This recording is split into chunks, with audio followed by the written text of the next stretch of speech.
সকাল সকাল ঘুম থেকে উঠেই স্বপ্নিলের মুডটা ভীষণভাবেই অফ। সকালে ঘুম থেকে ওঠার পর ফ্রেশ হয়ে যখন গুরুকুলে যাবে, সে আর কি হাতে ঘড়ি পরতে গিয়ে দেখে যে ঘড়ির বেল্টের যে আংটাটা থাকে সেটা আর কি খুলে গেছে। তার জন্য ভীষণই মনটা খারাপ। হ্যালো এভরিওয়ান, নমস্কার। কি অবস্থা, কেমন আছো সবাই?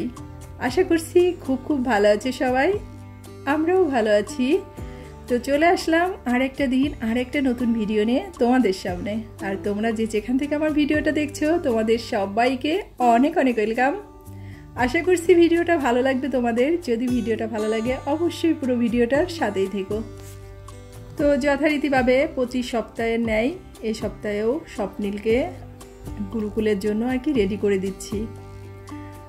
তো ও সব কিছুই করতে পারে, শুধুমাত্র তিলকটা দিতে একটু সমস্যা হয়, সে কারণে প্রতি সপ্তাহে আমি আর কি তিলকটা ওকে দিয়ে দিই। আমি যে খুব ভালো পারি সেটাও না, তবে যতটুকু পারি ওর আর কি ওর থেকে আর কি ভালো হয়। তো যাই হোক, এদিকে ওকে আজকে একাই পাঠিয়ে দিব। আসলে আমার বাসায় আজকে অনেকগুলো কাজ, আর কি কাজ সেটা তো তোমাদের সাথে পুরোটাই শেয়ার করব। তো ছেলেটা এত তাড়াহুড়া করতেছিল, মানে মন্দিরের কীর্তনটা শেষ হয়ে গেছে, ক্লাসটা শুরু হয়ে যাবে, তো সে হচ্ছে জলের বোতলটা নিতেই ভুলে গেছে। এবার সিঁড়িতে নামার পর তার জলের বোতলের কথা আর কি মনে পড়ছে। আসলে দোষটা ওর না, দোষটা আমার। তার কারণ হচ্ছে আমার উচিত ছিল ব্যাগটাকে একটু চেক করে নেওয়ার, আসলে সময়ই পাইনি সকালবেলা। তো আজকে হচ্ছে ভীষণই ব্যস্ততা, কোথা থেকে কিভাবে কি শুরু করব ঠিক বুঝতে পারতেছিলাম না।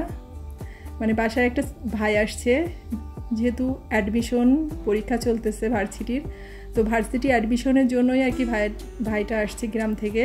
তো গতকাল রাত্রেই আসছে, তো এ কারণে ওর যেহেতু সকালবেলা পরীক্ষা আর কি সকালবেলা নাস্তাটা বানিয়ে দেবো, খেয়ে আর কি বেরিয়ে যাবে, মানে পরীক্ষা দিতে নিয়ে যাবে।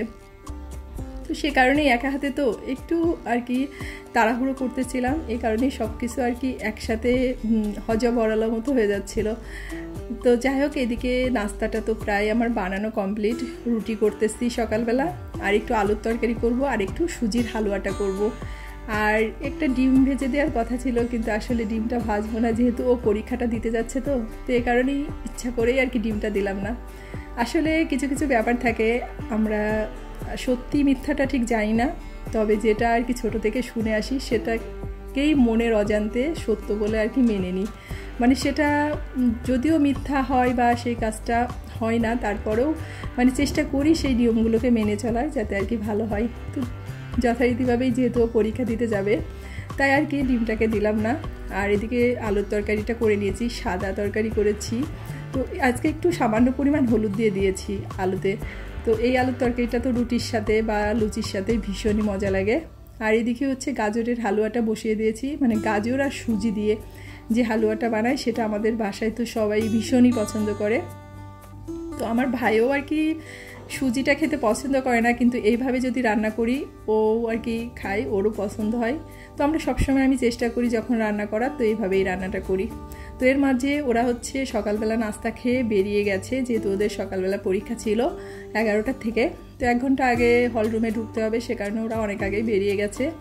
তারপরে যে স্বপ্নিল গুরুকুল থেকে চলে আসছে, আর আজকে গুরুকুলে হচ্ছে 2 রকমের প্রসাদ দিচ্ছে। একটা হচ্ছে খিচুড়ি প্রসাদ, মিষ্টান্ন আর তরকারি, আর একটা হচ্ছে ফ্রাইড রাইস, নিরামিষ ফ্রাইড রাইস।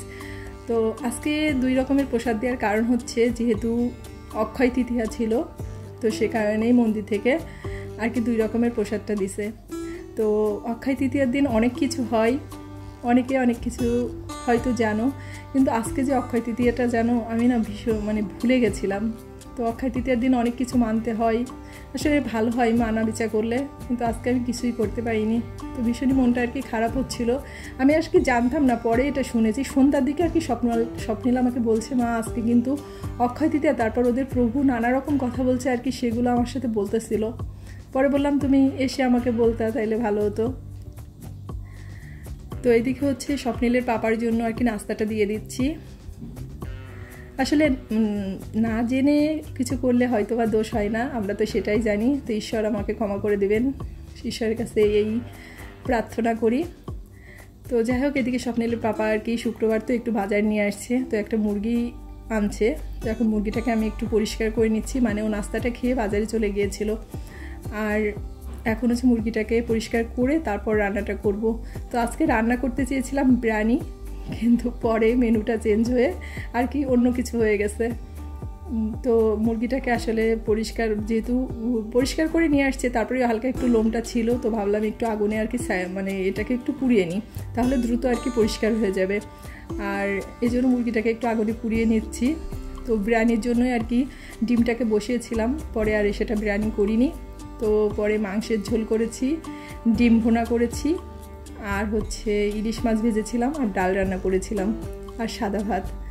তো আসলে ভাবলাম যে বিরিয়ানিটা করতে গেলে মানে সব কিছু প্রিপারেশন ঘরে ছিল না, মানে ঘিটা শেষ হয়ে গেছিলো, এটা আমার বলতে আর কি মনে ছিল না। তো স্বপ্নিলের পাপাকে আর কি বলি নাই যে বাসায় ঘি শেষ হয়ে গেছে, তো বিরিয়ানিটা রাঁধতে গেলে একটু ঘি না হলে কিন্তু ভালোই লাগে না। তো পরে আর কি বলার সাহস পাইনি, যেহেতু বাজার থেকে আসছে, তো বললে হয়তো বা এনে দিত, কিন্তু আসলে নিজের কাছেই খারাপ লাগছে যে এই 7 তলা থেকে নেমে আবার যাবে আবার আসবে। তো এই কারণেই ভাবলাম যে অন্য কিছু করে ফেলি, কোনো ব্যাপার না। তো ওইদিকে মুরগিটাকে মানে পুড়িয়ে নিয়ে ভালো করে আর কি জলে ধুয়ে নিয়েছি, আর এখন হচ্ছে মুরগিটাকে কেটে নেব। তো এই বটিটা দিয়ে আমি খুব একটা ভালো কাটতে পারি না, আমার ভীষণই সমস্যা হয়, মানে আনইজি ফিল হয়। তো আমি যে বটিটা ব্যবহার করি ওই বটিটা আর কি ধারটা কম ছিল, তো যেহেতু বড় মুরগি এ কারণেই এই বটিটা আর কি নিয়ে বসেছি। তো যাই হোক, এখন হচ্ছে সব কিছু কেটে কুটে বেছে পরিষ্কার করে তারপরে রান্নাটা বসিয়ে দেব। আর যেহেতু একা একাই সব কিছু করা, তো অনেকটাই ঝামেলা হয়ে যায় আসলে। তো ওইদিকে আমি রান্নাটা করে নিয়েছি, সেটা আর তোমাদের সাথে ভিডিওতে শেয়ার করিনি, তবে কি রান্না করেছি সেটা অবশ্যই তো ভাবলাম যে তোমাদেরকে শেয়ার করি। তো এদিকে মাংসটাও হয়ে গেছে, তো মাংসটাকে একটু ঝোল করেছি। তো স্বপ্নিলের পাপা আর কি তাতেই খুশি, সে আর কি বিরিয়ানিটা এত বেশি পছন্দ করে না। সে যে বাসায় এসে শুনেছে যে আমি মানে মুরগির আর কি ঝোল করেছি পাতলা করে, সে তাতেই খুশি হয়েছে। আর স্বপ্নিলের হচ্ছে উল্টা, সে হচ্ছে বিরিয়ানিটা খেতে বেশি পছন্দ করে। তো যাই হোক, তো ওইদিকে হয়ে গেছে মাংসটা, আর সব কিছুই রান্না করে নিয়েছি। তো এখন হচ্ছে ওদের দুইজনকে, মানে ভাইকে আর ওই যে গ্রামের থেকে আসছে ওই ভাইটাকে খাবার দিয়ে দেবো। তো কী রান্না করেছি, যে মানে ভাতটা বেড়ে নিলাম, আর এই পাশে একটু টমেটো নেই, মানে শসা, পেঁয়াজ আর মরিচ দিয়ে একটু সালাদ করে নিয়েছি, মাংস আর ডাল, ইলিশ মাছ ভাজি, এই হচ্ছে খাওয়া দাওয়া।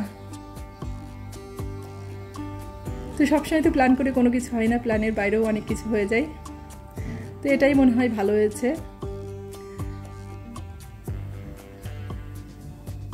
তো এদিকে স্বপ্নিলকেও খাবার দিয়ে দিয়েছি, ও আর কি আগে খেয়ে নিয়েছিল, ওরা একটু দেরি করে আর কি বাইরে থেকে বাসায় আসছে, তো এই কারণে ওরা একটু দেরি করে আর কি ভাতটা খাবে, এই কারণেই ওদের দেরি করে খাবার দেওয়া। তো যাই হোক, সবাই ভালো থেকো, সুস্থ থেকো, আর সাবধানে থেকো। আজকের ভিডিওটা হচ্ছে এ পর্যন্তই। আর আমার ভিডিওটা যদি তোমাদের কোথাও এতটুকু ভালো লেগে থাকে, অবশ্যই তোমরা ভিডিওটাকে একটা লাইক, একটা কমেন্ট, আর অবশ্যই একটা শেয়ার দিতে ভুলো না। ভালো থেকো সবাই, তোমাদের সাথে দেখা হচ্ছে আমার পরবর্তী ভিডিওতে।